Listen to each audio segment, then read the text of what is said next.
El pasado mes de abril se cumplieron 50 años de la aparición en la playa de Punta Umbría, en la provincia de Huelva, del cadáver de un militar inglés que aparentemente había muerto ahogado en el mar. Y decimos aparentemente porque aquel hombre, conocido como el mayor William Martin, ni había fallecido ahogado, ni en realidad se llamaba así. Lo que podría entenderse como un mero suceso fue en realidad toda una operación montada por el espionaje británico contra la maquinaria de guerra alemana y que terminó cambiando el curso de la Segunda Guerra Mundial. En Los Reporteros hemos reconstruido aquella operación contando con testimonios y documentos hasta ahora inéditos en un intento de desvelar este misterio, un antiguo enigma que ha pasado a la historia como el hombre que nunca existió.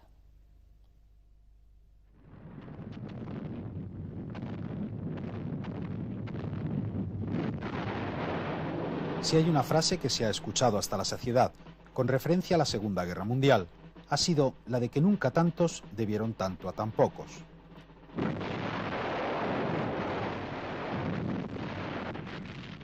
El caso que vamos a recordar se ajusta bien a este dicho. Tuvo a Huelva como escenario y más concretamente a Punta Umbría. El tan pocos es, en este caso, un solo hombre, el mayor del ejército británico, William Martin. Según reza la lápida del cementerio nubense de la Soledad, donde reposan sus restos, Martin nació el 29 de marzo de 1907 y murió el 24 de abril de 1943. Aquel hombre fue un héroe muy singular, pues, según se ha sabido con los años, nunca existió con tal nombre. Fue el hombre que nunca existió.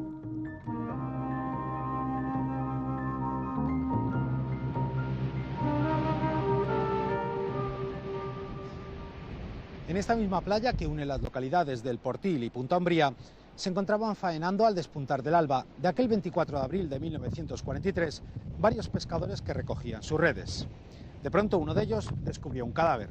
Se trataba por su uniforme de un militar británico que llevaba atada a su cuerpo una cartera con diversos documentos.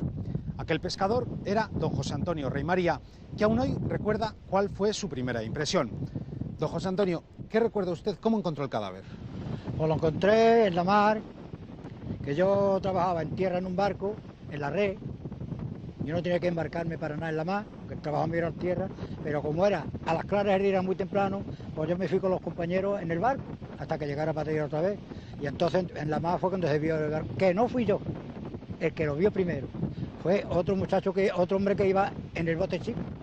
Pero como era muy medroso, le daba mucho miedo y le entraba como un repelo en ver el cuerpo, pues se fue al barco grande y le dijo al encargado del barco que era un cuerpo y él no podía traerlo para tierra. El encargado que iba en el barco grande, de todos que iba a bordo, preguntó si había alguno que era capaz de traer el cuerpo para tierra. Y claro, era gente mayores que yo y ninguno. Y yo era un más joven y otro muchacho de Lepe, que digo, bueno, trae para acá el bote. Marqué en el bote para cogerlo y digo, pero yo solo no puedo llevarlo. Pero usted ¿cómo encontró el cadáver? El cadáver estaba en perfectas condiciones. Lo único que traía el cadáver que estaba encima del agua, porque traía un chaleco salvavidas hinchado y es el que tenía el cuerpo encima del agua. Nada más que tenía en el agua las piernas y los dos brazos. Todo el cuerpo encima del agua. Que ha cortado muchísimo. Entonces por eso ya lo traemos para tierra. Entonces, ¿le costó mucho trabajo traerse el cadáver a esta tierra? Un cuerpo, uno solo, en un bote no puede traer la remo. Entonces yo pedí otra ayuda y vino otro muchachillo de Lepe también, de Lepe, vino conmigo en el bote, él traía los remos y yo traía el cuerpo cogido, arrastrando por el agua. Llegamos a tierra, me tiré al agua y el otro muchacho mío lo cogimos entre los dos, lo arrastramos para arriba y ya lo dejamos para acá, para entregárselo a la justicia y la Guardia Civil. Aquel cadáver no apareció por casualidad en Huelva.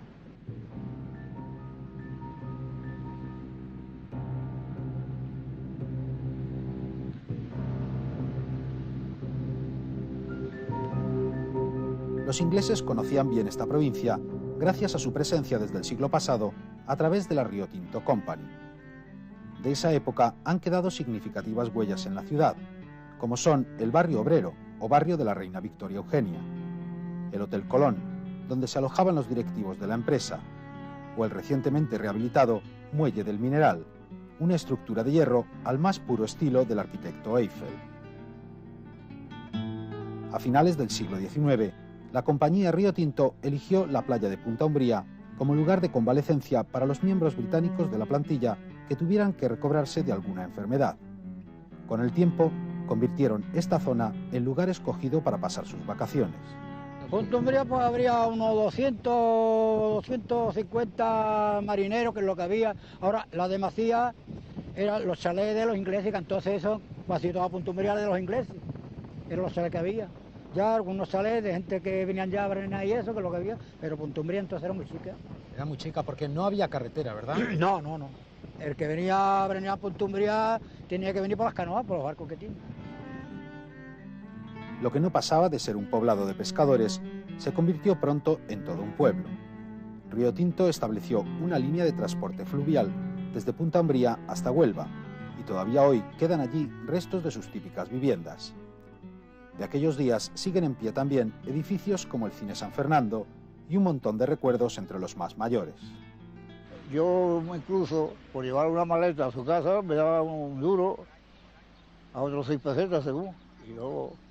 Y había entonces aquí 3 que tenían burro, para acarrear a los ingleses. Uno era Belmonte, otro Juan y otro Rafael de los burros que llevaba. Esos son los que le carreaban con los burros, las maletas y las cosas.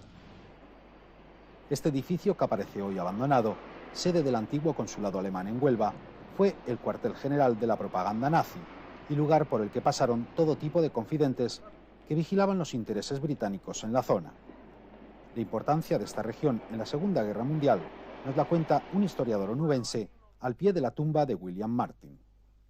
A la altura que se desarrollaba la guerra, en el año 1943, sin duda alguna, el triángulo Gibraltar-Tánger-Huelva era de máxima atención para los aliados y para los alemanes, por supuesto. Entonces, Huelva era un punto estratégico, porque no podemos olvidar que desde Ayamonte hasta Gibraltar, mejor dicho, hasta Algeciras, los agentes alemanes tenían desplegado un servicio de espionaje muy interesante, pudiéndose decir que uno de los más famosos agentes alemanes estaba trabajando en la costa. Indudablemente no olvidaremos tampoco a la gente de Huelva, que tenía un gran prestigio en Berlín. Volviendo a la historia que nos ocupa, a principios del año 43, el mando aliado preparaba en África el asalto al sur de Europa para sacar a Italia de la guerra. Se planteó entonces la necesidad de confundir al servicio secreto alemán y hacerles creer que el desembarco se llevaría a cabo en Cerdeña y Grecia, cuando en realidad todos los planes estaban preparados para el asalto a Sicilia. Para ello, la solución que se pensó fue la de que se encontrase casualmente el cadáver de un militar británico con documentos falsos. Se trataría de un correo cuyo avión habría sido abatido por los antiaéreos alemanes del norte de África y cuyo cuerpo sería arrastrado por el mar hasta las playas de Huelva. El servicio secreto británico se puso a trabajar. Se buscó a alguien que hubiera fallecido recientemente de neumonía, cuyos síntomas podrían asemejarse a la muerte por inmersión en el mar. Desde Londres, un submarino, el Seraph, trasladó el cadáver hasta un punto frente a la costa de Punta Umbría. La pleamar hizo el resto.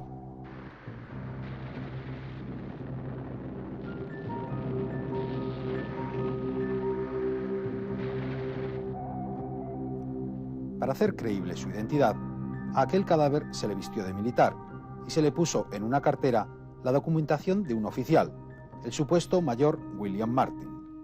En estas fotos extraídas del archivo del Servicio Secreto Británico se ven claramente los efectos personales que llevaba encima y la correa que sujetaba la cartera. Martin portaba, entre otras cosas, una foto de su supuesta novia Pamela e incluso facturas como esta del Club Naval de Londres. En la cartera había unas cartas de presentación al jefe de la flota aliada en el Mediterráneo, de las que se podían deducir los planes de desembarco. En esta, por ejemplo, aparecen dos palabras que fueron clave para que los alemanes pensaran que Cerdeña y el Peloponeso griego serían los objetivos del desembarco aliado. En este caso, Sardina, que en italiano se lee Sardeña y que en castellano es la isla de Cerdeña. Tras recoger el cadáver en la playa, la Guardia Civil lo llevó hasta el cercano caño del Masete, detrás del Portil, y desde allí en una de las lanchas de pasajeros de la época hasta Huelva. Aquella lancha, llamada Rápido, todavía hace hoy el trayecto Punta Umbría-Huelva. En la sala de autopsias del cementerio La Soledad se realizó el examen del cadáver. El nieto del médico que hizo aquella autopsia recuerda aún el hecho. Bueno, la primera impresión que ellos tienen cuando entran en el depósito para hacer la autopsia es la vestimenta del cadáver. Existe además el recuerdo de la frase de mi abuelo a mi padre cuando le dice: niño, mucho cuidado que este muerto está muy bien vestido. Entonces, desde el momento que ellos inician la autopsia, el convencimiento que tienen es que aquel cadáver no es un ahogado. Y lo estiman o lo pueden determinar en base a tres cuestiones. Primera, es la propia tersura de la piel y del cabello, incluso de la ropa que viste a aquel cadáver, que no tiene el aspecto del tiempo que se supone que ha debido estar en el agua. En segundo lugar está el hecho de no aparecer el cadáver con mordeduras de peces o de cangrejos, que por lo visto era frecuente en los pescadores que habían aparecido ahogados por esta zona.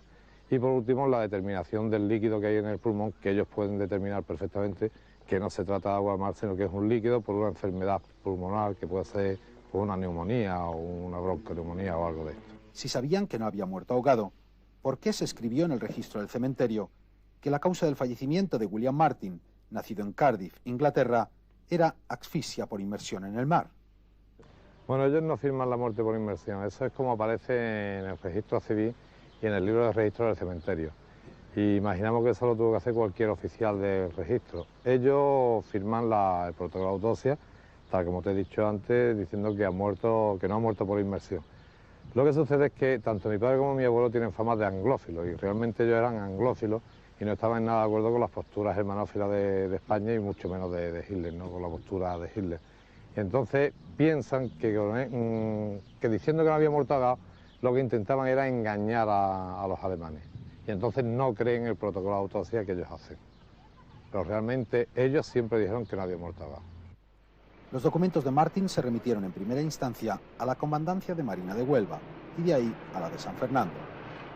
Antes de mandarlos a Madrid, desde donde eran reclamados por la Embajada Británica, algún militar español, simpatizante con la causa alemana, los fotografió para el servicio de espionaje germano, y de ello da fe esta carta capturada por los aliados en los archivos de Berlín.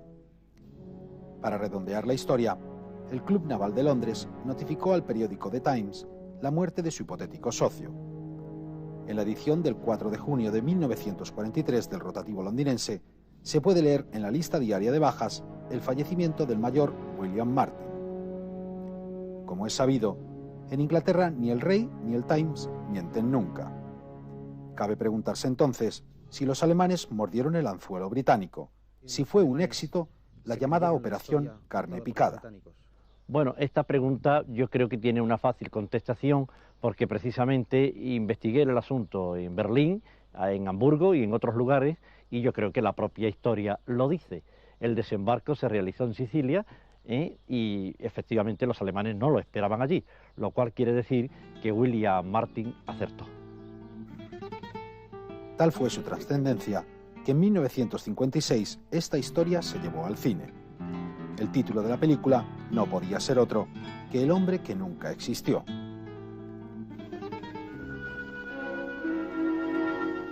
En la playa de Punta Umbría se ruedan diversos planos de la película El hombre que nunca existió, dirigida por Ronald Nime, con un grupo de operadores y técnicos ingleses. En el nodo de aquellas fechas se recogió el rodaje de la película, que tuvo como protagonista a Clinton Well, y en la que participaron como extras la mayoría de los habitantes de aquella localidad onubense. Un trabajo por el que cobraron 50 pesetas. Llegaron allí avisando gente para trabajar y a 50 pesetas, entonces 50 pesetas era dinero, pues la gente iba, claro. Fueron hasta mujeres creo que estuvieron ahí también trabajando la película, pero yo no fui. Un enigma que no desveló aquella película y que aún permanece oculto es quién era realmente el hombre cuyos restos reposan en esta tumba del cementerio de Huelva. Contestar a esa pregunta sería desvelar uno de los secretos mejor guardados por la historia de la Segunda Guerra Mundial y por los archivos del espionaje inglés. Yo creo que por respeto a la familia del difunto, del cadáver que se encuentra aquí enterrado, y también por lo acordado con el gobierno inglés en el momento de realizar la operación, el nombre debe seguir quedando en secreto.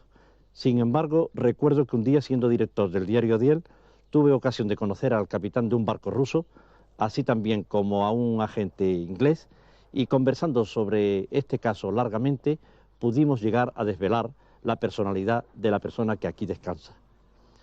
yo creo que sería muy curioso recordar que hubo un diplomático inglés, Sir David Cooper, que escribió una obra preciosa, donde, leyendo entre líneas, pudiéramos casi imaginar y desvelar, sin saber el que lea esa obra que se refiere a este caso, que la hora de este corazón fue la de un militar inglés que servía en la India. Ciertamente quedan muchos misterios en torno al hombre que nunca existió. Entre ellos uno especialmente romántico. ¿Quién mandó durante años las flores que aparecían cada 24 de abril sobre la tumba de aquel héroe anónimo, de aquel protagonista de uno de los mayores golpes del contraespionaje de la Segunda Guerra Mundial?